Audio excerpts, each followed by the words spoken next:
Kunting idea lang, itong ating opportunity ay pwede ka magsimula sa halagang 200 pesos, mga more or less yan, no? Pero meron siyang upgrading. Yung simula lang ay beginner's account. Yan po ang beginner's account. Yan ka magsimula. Tapos, pag kumita ka, pwede ka mag-upgrade sa influencer, achiever, ambassador, pioneer, mentor, champion. So, dahil kung mag-upgrade din yung mga member mo at natamaan ang rank, kikita ka po. So, for example na lang, no? Itong pioneer, kasi nang nag-pioneer ako, may pumasok din sa akin na nag-pioneer na kumbaga, tatamaan ng aking rank. So, magkano ang kinita ko dito? So, 0.46872. Tingnan natin magkano ba ang value sa Philippine Peso ang 0.46872. Tingnan natin.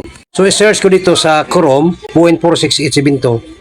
So, Philippine Peso. Tingnan natin ha. Isa naman to sa kinita ko na pumasok sa atin. So, tingnan natin. So, mababa ngayon ang BNB. Minsan tumaas siya. So, nagkalaga siya ng 16,000.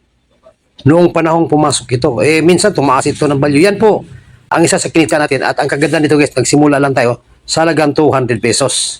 So ito na po yung magkinita ko yan, magkinita ko. So champion rank ko. So pag natamaan ang rank ko sa champion, panibagong kita na naman.